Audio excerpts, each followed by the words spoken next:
Welcome to this Frogplum audiobook series. If you find these chapters helpful, remember to subscribe and tap the notification bell so you don't miss the next part. Feel free to share this with someone who might need encouragement today, and save the playlist so you can follow the journey start to finish. This audiobook is for education and reflection only. Now let's begin. Chapter 11. Hold authority under pressure. Authority is easy when everyone agrees with you. Real authority is tested when they do not. In business, pressure does not arrive politely. It arrives as sharp questions, interruptions, skepticism, and silence filled with judgment. How you respond in those moments determines how credible you appear long after the meeting ends. Many professionals believe authority comes from having the right answer. In reality, authority comes from how you carry yourself while answering. One of the most widely observed patterns in executive communication is this. Leaders who maintain calm under pressure are perceived as more competent, even when the situation is uncertain.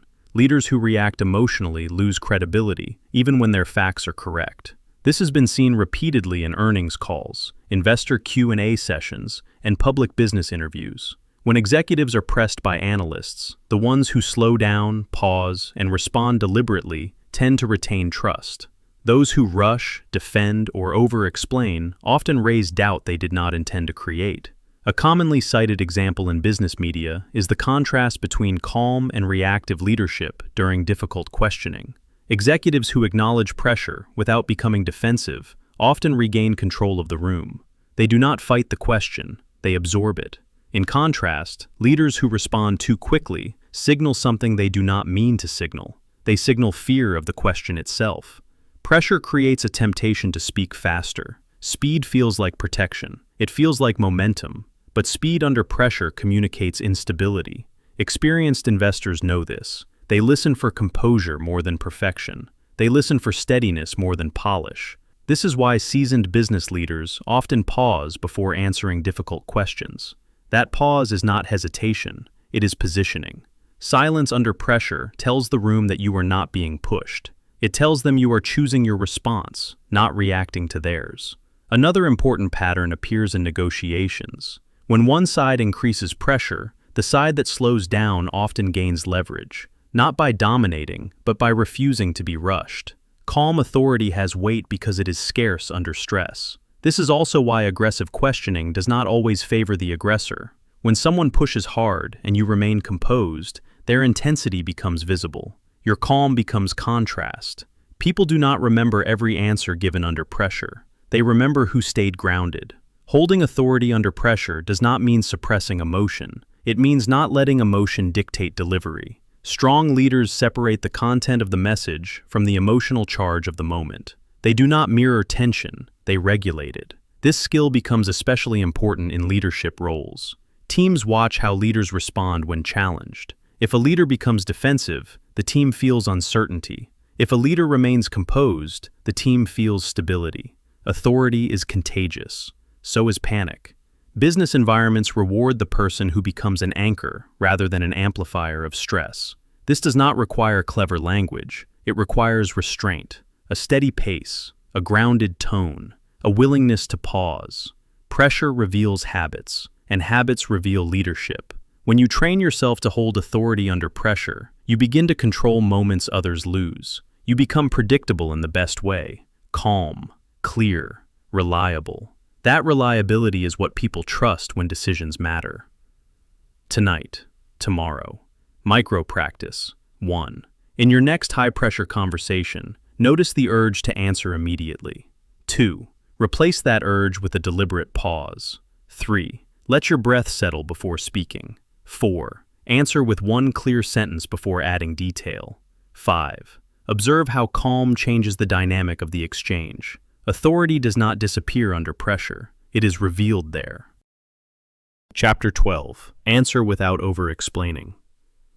One of the fastest ways professionals lose authority in business is not by saying the wrong thing, but by saying too much. Over-explaining feels responsible. It feels helpful. It feels like you are protecting yourself. In reality, over-explaining often signals the opposite of what you intend. In meetings, pitches, and negotiations, decision-makers listen differently than speakers expect. They are not waiting for every detail. They are listening for clarity, confidence, and judgment.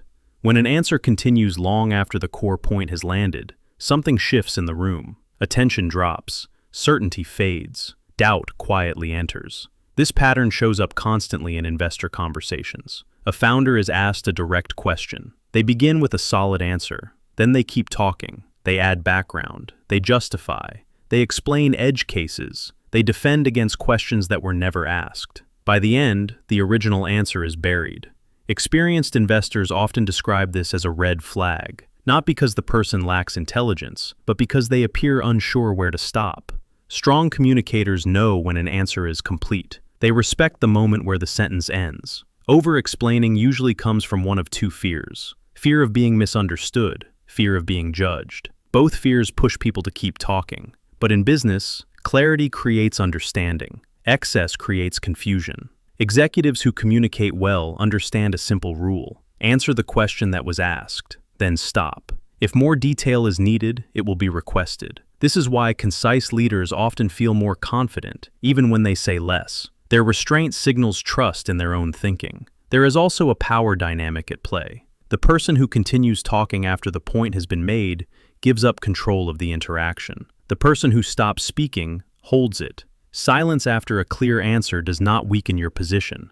It strengthens it. In negotiations, this principle becomes even more visible. The side that over-explains often reveals insecurity. The side that answers cleanly and waits creates pressure without saying a word. This is not manipulation, it is discipline. Business environments reward speakers who respect the listener's intelligence. They do not need to convince through volume, they convince through precision. Another reason over-explaining causes damage is that it shifts perception. Instead of sounding decisive, the speaker begins to sound like they are thinking out loud. Instead of leadership, the room hears internal debate. Leaders who are trusted sound like they have already reached a conclusion. They do not invite uncertainty into the delivery. This does not mean hiding complexity. It means controlling when complexity is introduced. A clear answer followed by silence tells the room something important. This person knows what matters. If clarification is needed, it will come as a follow-up. And when it does, the answer lands on solid ground.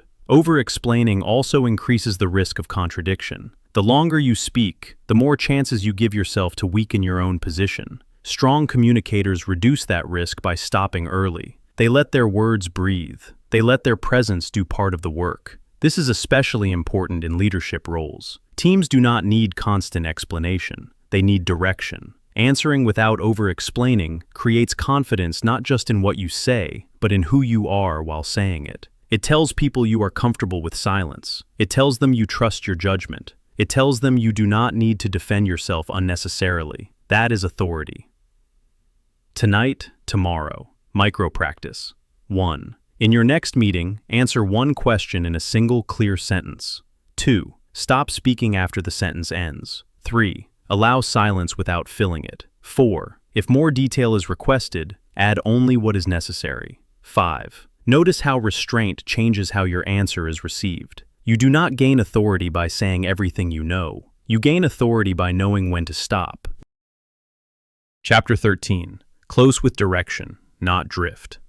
Many business conversations fail at the very end, not because the idea was weak, not because the discussion lacked intelligence, but because the conversation was allowed to drift instead of closing with direction. In meetings, pitches, and negotiations, the final moments matter more than most people realize. They shape what happens next, or whether anything happens at all. A common pattern appears in professional environments. A leader explains an idea clearly. The room understands. People nod. And then the conversation fades. No decision, no next step, no movement. This is not a communication failure at the beginning or the middle. It is a failure at the close. Experienced business leaders understand something simple. Clarity without direction creates comfort. Clarity with direction creates action. Investors, executives, and decision-makers often judge leadership based on how conversations end. A strong close signals ownership. A weak close signals hesitation. This is why effective CEOs, founders, and senior leaders rarely end discussions passively. They do not say, "Let's think about it," unless thinking is the actual next step. They do not leave outcomes vague when clarity is possible. Instead, they close with intention. This pattern is visible in boardrooms, earnings calls, and strategic meetings.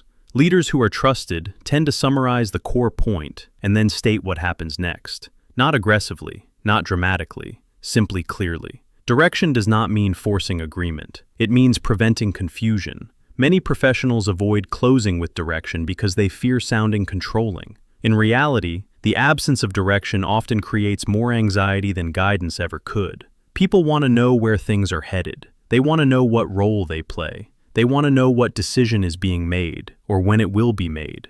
When a conversation ends without direction, responsibility dissolves. When a conversation ends with direction, momentum forms. This principle is especially important in business pitches. A pitch that ends without a clear next step feels unfinished. A pitch that closes with direction feels deliberate.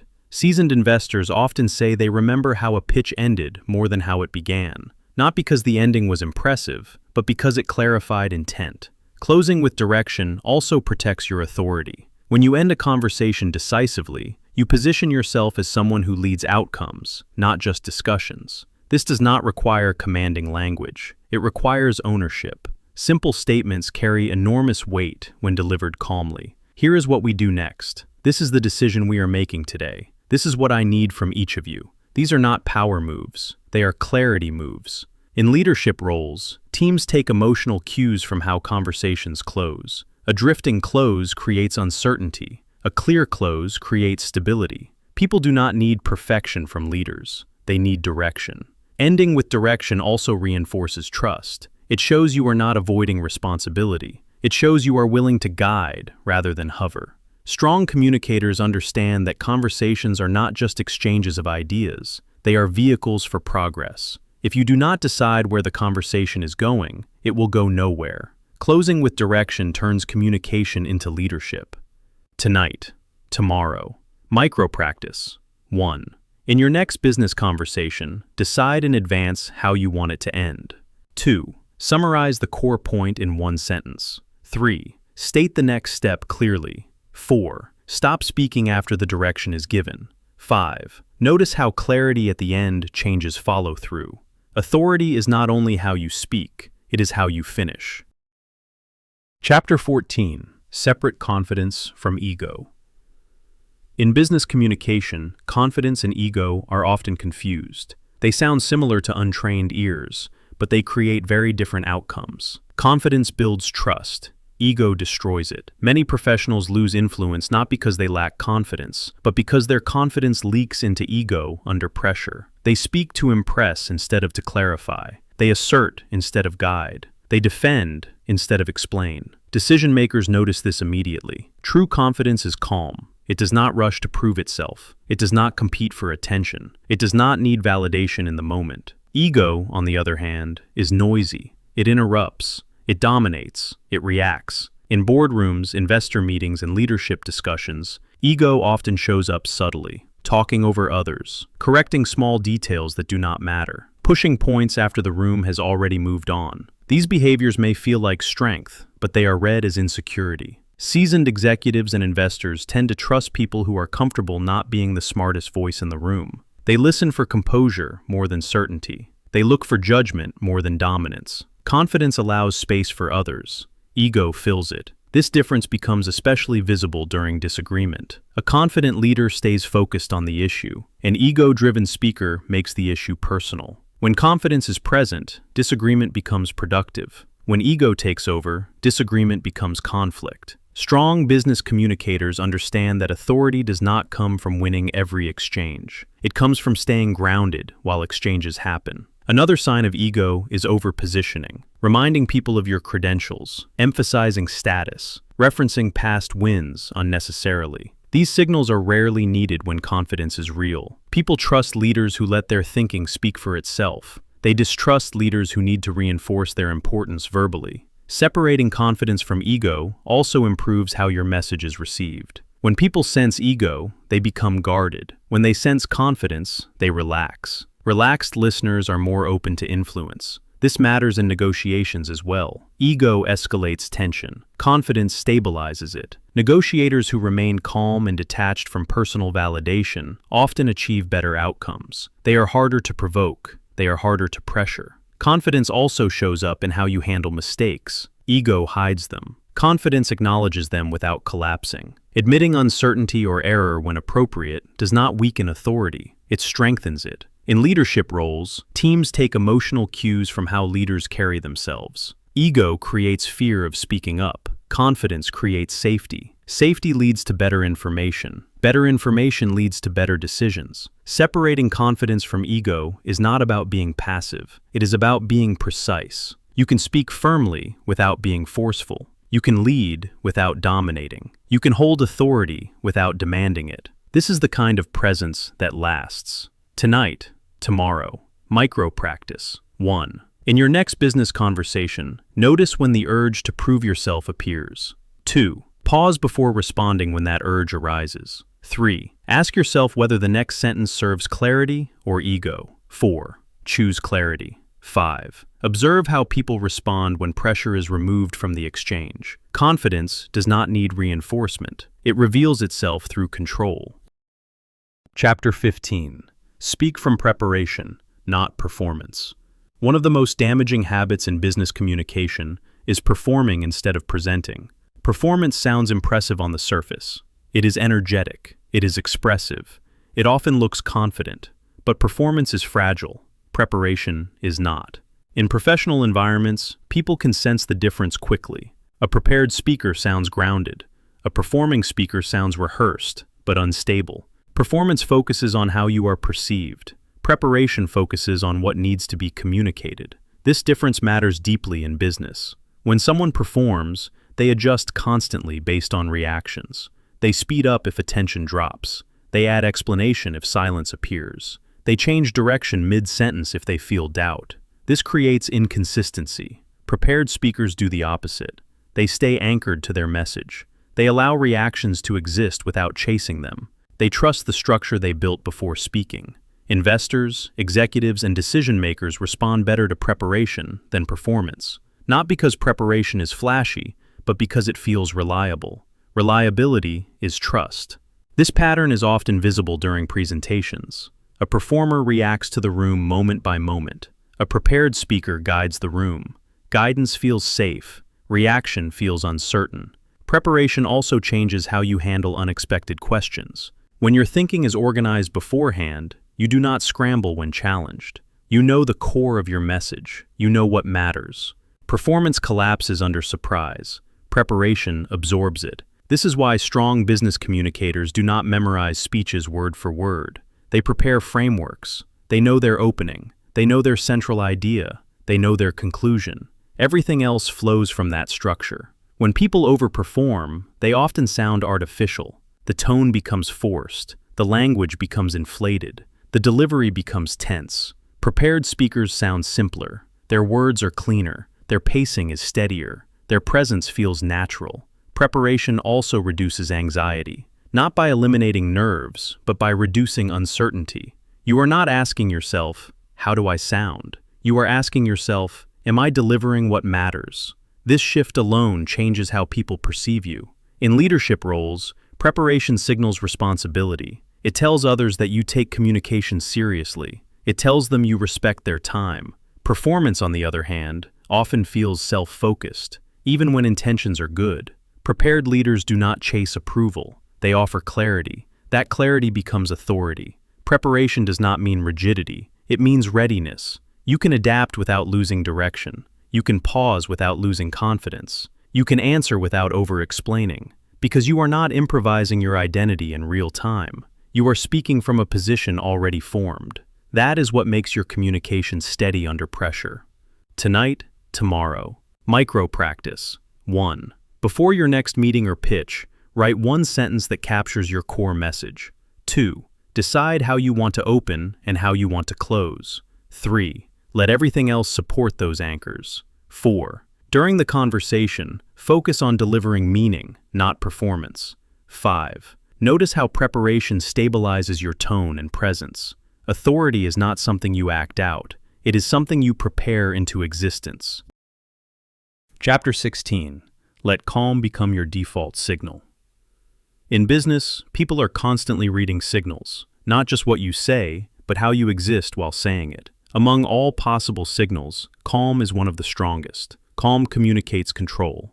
Calm communicates clarity. Calm communicates reliability. Yet many professionals treat calm as something optional, something they hope appears when conditions are good, something they lose when pressure rises. Strong communicators reverse this relationship. They treat calm as the default, not the reward. When calm becomes your baseline, everything else stabilizes around it. In meetings, a calm presence changes how your words are received. Your ideas sound more deliberate. Your decisions sound more considered.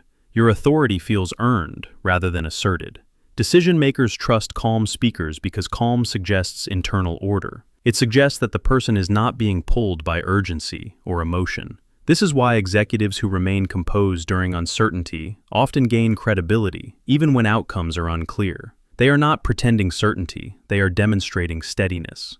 Calm also alters power dynamics. In negotiations, the calm side tends to hold leverage longer. In conflict, the calm voice often resets the tone of the room. People instinctively mirror emotional states. When you remain steady, others slow down. When you escalate, others escalate. Calm gives you influence without effort. Another important shift happens when calm becomes habitual. You stop reacting to noise. You stop chasing momentum. You stop filling space unnecessarily. Your communication becomes intentional instead of reflexive. This does not mean you become passive. Calm is not withdrawal. Calm is control without display. Calm speakers do not rush to respond. They choose when to respond. They do not rush to dominate. They allow their presence to speak. In leadership roles, this has a compounding effect. Teams feel safer. Discussions become clearer. Decisions become more grounded. Calm leaders create environments where information flows more honestly. People speak more carefully. Problems surface earlier.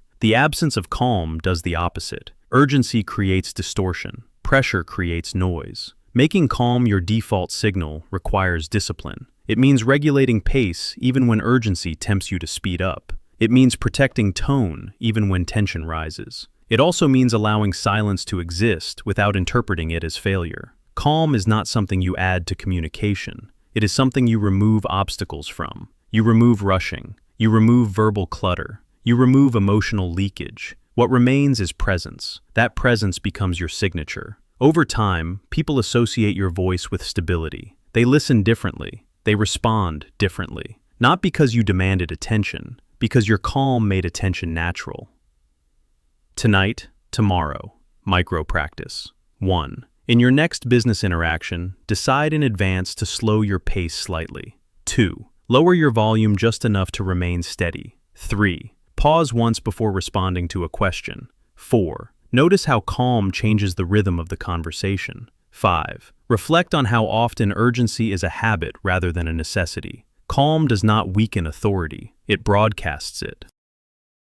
Thank you for listening. If this part helped you, make sure to subscribe, tap the notification bell, and share this audiobook with someone who might need it. We release new parts every week, along with fresh audiobooks designed to help you grow, succeed, and reach the highest version of yourself. Self-improvement becomes much easier once you understand how it works, and we're here to guide you every step of the way.